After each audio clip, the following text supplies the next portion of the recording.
শুধু ঢাকা মেডিকেল নয়, আপনারা জানেন যে বাংলাদেশের প্রত্যেকটি হসপিটালের দশা একই। সেখানে যেখানেই যাওয়া হচ্ছে সেখানে দেখা যাচ্ছে গুলিবিদ্ধ লাশ। অন্যান্য রোগী যারা রয়েছেন তারা থাকতেই পারছেন না, তাদেরকে যেহেতু হলো গিয়ে কম ইমার্জেন্সি, তাই তাদেরকে অন্যান্য জায়গায় চলে যেতে হচ্ছে।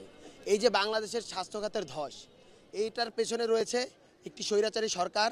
আমি সরকার বলতে চাই না তাকে, একটি স্বৈরাচারী সন্ত্রাস, এবং সেই সন্ত্রাসের সাথে তাদের যে দোসররা আছে তাদের চালানো ফ্যাসিজম, তাদের চালানো গণহত্যা, তাদের চালানো হলো ক্র্যাকডাউন। সেই ক্র্যাকডাউনের ফলে বাংলাদেশের স্বাস্থ্যখাত আজ ভেঙে পড়ছে।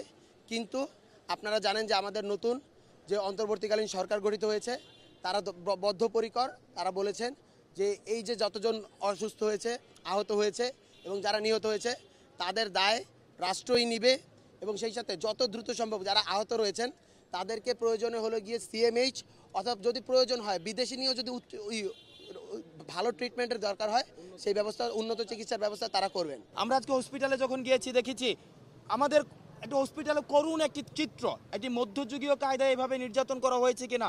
৭১-এ প্রথম স্বাধীনতা যুদ্ধ পাকিস্তানি বর্বর এভাবে মনে হয় গুলি চালায়নি, সেটা আমরা দেখিনি। কিন্তু আজকে আমরা যখন দেখছি সেটা আমাদের হৃদয় কেঁপে ওঠে। আমাদের অন্তর্বর্তীকালীন সরকারের প্রধান উপদেষ্টা উনি প্রতিশ্রুতি দিয়েছেন যে যারা আহত হয়েছেন তাদেরকে সিএমএইচে প্রয়োজন অনুযায়ী সিএমএইচে এবং প্রয়োজন অনুযায়ী বিদেশে নেওয়ার ব্যবস্থা করা হবে, এবং পরবর্তীতে সুস্থতার পরে তাদেরকে কর্মসংস্থানের ব্যবস্থাও রাষ্ট্র এই অন্তর্বর্তীকালীন সরকারই করবে। আমাদের সমন্বয়ক টিমের বিভিন্ন অংশ বিভিন্ন জায়গায় অলরেডি যাওয়া শুরু করেছেন এবং যাবেন। আমরা স্পষ্ট করে আপনাদের মাধ্যমে জানিয়ে দিতে চাই, আমাদের যে ভাইরা যাদের আমরা এতদিন যতটুকু খোঁজ নেওয়া প্রয়োজন ছিল আমরা নিতে পারিনি, আজ থেকে সে ভাইদের দায়িত্ব আমরা নিচ্ছি। সে ভাইদের দায়িত্ব এই রাষ্ট্র নিবে, কারণ আজকে তাদের এই অবস্থা শুধুমাত্র এই রাষ্ট্র বিনির্মাণের এই যে যুদ্ধ হয়েছে সেই যুদ্ধে অংশগ্রহণ করার জন্য। তারা এই ২৪-এর যুদ্ধের এক একজন শহীদ, এক একজন যোদ্ধা, এক একজন তারা তাদের জায়গা থেকে নেতা। আমরা শুধু এগুলো সমন্বয় করেছি, কিন্তু তারা জীবন দিয়েছে বলে আমাদের রক্তে ওই তাড়নাটা এসেছে যে না আমাদের কিছু করতে হবে, আমরা রাজপথে নেমেছি। সেই জায়গা থেকে